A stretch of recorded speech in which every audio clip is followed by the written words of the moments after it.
Just in the last few weeks, there's been at least 4 people definitely confirmed dead who are within a very tight circle of the controversy surrounding Clinton. All this corruption and disgusting stuff going on, and they're dropping dead. We better be paying attention. We better be tracking these people. What's really creepy is that just in the last week, in a 48-hour period, you had 2 people, 2 very vocal, well-known anti-Clinton activists and researchers die, and the media isn't talking about it at all. It's barely a peep about these 2 dead people anywhere. First of all, you have on August 1st, Victor Thorn. He's a very well-known Clinton researcher who wrote the definitive Clinton trilogy on Bill Clinton's sexual assaults, the drug running out of Mena, Arkansas, and the Clinton body count. That's what he's most well known for. He's also a writer for American Free Press, and he was found dead from a gunshot wound on a mountaintop near his home on his birthday. He would have been 54 years old, and they're calling it a suicide. But again, the police have not released an official statement. There are no official press releases on this at all. In fact, the only story really on this is from the American Free Press itself. And now he's part of that body count, and there's been suggestions that maybe he had health problems, but given his track record being very well known in the alternative media, this is a guy who reveled in following controversy and attacking people who deserve to be questioned and held accountable. And it seems very improbable to me that even if he was sick, depressed, whatever, suicidal, that he would do so with just a few months to go before the election, with all the frankly exciting and corrupt things to follow and comment and write about. I mean, if this had been anybody else died like this, they would be in one of his books. No question. No question. And whenever the American Free Press interviewed his brother for a whole half an hour, the question was never brought up, how can his brother be so certain that this is just a suicide and not a professional hit against him in a very, very controversial election year for Hillary? Who knows if he was working on a new book about her. So you have that. The very next day, you have Sean Lucas, who's the most well known for walking into the DNC on July 1st and serving the DNC and Debbie Wasserman Schultz with a nationwide class action lawsuit for fraud in rigging the primary against Bernie. Sean, hi, Becca. How you doing, Becca? I'm just with the DNC upstairs. With the DNC? Yes. All right. Well, this is going to be a service to the DNC. Okay. And this is for Debbie Wasserman Schultz. Perfect. You guys have been served. Okay. Thank you so much. We'll see you in court. That was probably the most gratifying thing I've ever done. You ever done? Able to deliver the document? Yeah, they wouldn't give us any of the head honchos, which I kind of had a feeling wasn't going to happen. But we did make contact with somebody from the Democratic National Committee's office, and they've been served. Democracy has prevailed tonight. Exactly, and you guys all were witness to it. Which, if anything, is a message. Not only do they want to defeat that lawsuit, but they want to discourage other people from doing so.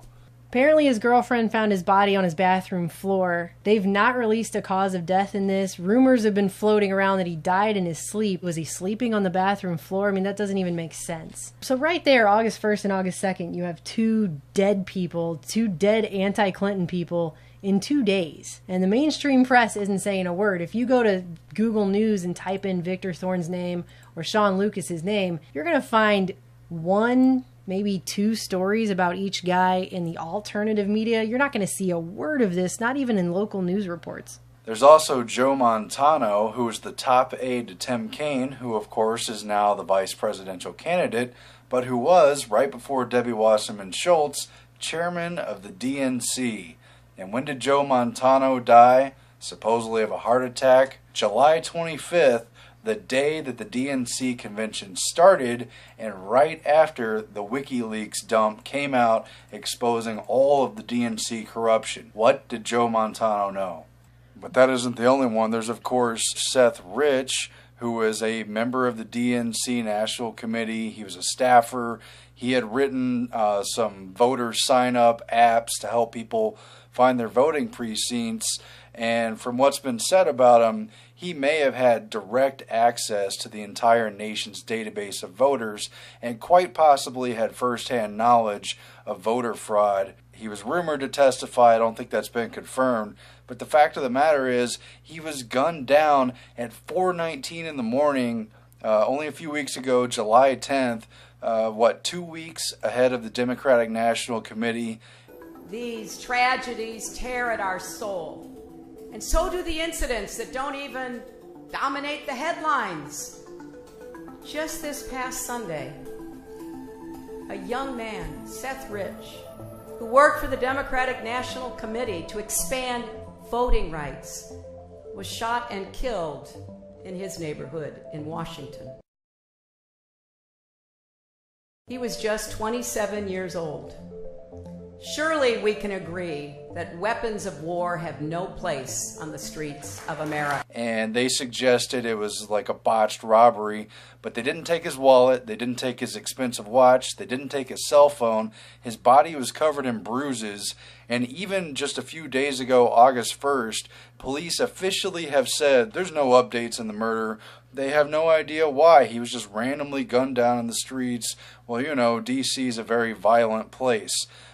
Was he going to testify? Did he have information?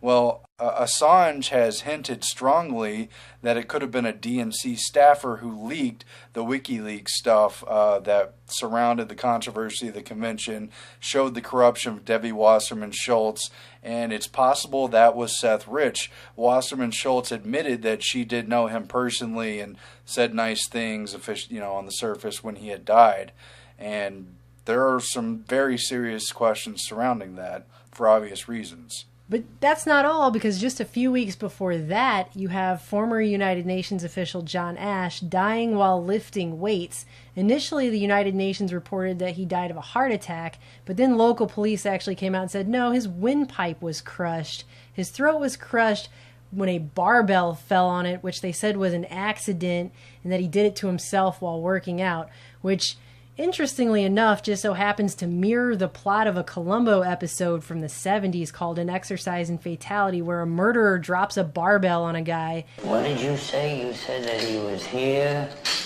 alone, he decided to work out? And makes it look like a weightlifting accident. Because that's how ridiculous it is. It's so ridiculous. And it just so happens that Ash was set to testify in a huge bribery scandal that, you guessed it, would have led right back to the Clintons and the DNC. Apparently Ash and a Chinese businessman whose name I'm not going to say because I'll probably just butcher the crap out of it, were accused of smuggling $4.5 million into the United States and lying about what it was going to be for. And the Chinese businessman is identified in a 1998 Senate document as the source of hundreds of thousands of dollars illegally being funneled through an Arkansas restaurant to the DNC during the Clinton administration. It turned into a huge scandal when all of this came out, because it turned out that the businessman was favored with more than 10 visits to the White House, including an elevator ride with Hillary Clinton. And all of these people have come out to say that this trial would have been very embarrassing. So John Ash's death, and you can see him here shaking hands with Hillary, is very, very convenient to the Hillary campaign. He winds up with a barbell crushing his windpipe. It's almost like a mafia movie. If it was in a mafia movie, wouldn't that send a message to any other snitches who might talk, a guy having his windpipe crushed? And keep in mind, all these dots that officially I'm sure they're going to say are not connected has been since Hillary was cleared by the FBI, not prosecuted for the email scandal, since Bernie was forced out of the race, and there's been a lot of dirty, dirty stuff going on with that. And how many more people are going to have to drop dead for her to get her hands around the door to the Oval Office and into power? How many more people are going to mysteriously die from absurd and ridiculous causes of death that just don't add up? I mean, use your common sense. You don't have to be a conspiracy theorist to see that people die around Clinton corruption scandals. So that's 5 dead people in 6 weeks. How many more people have to die so the country can be forced to pretend to elect Hillary Clinton?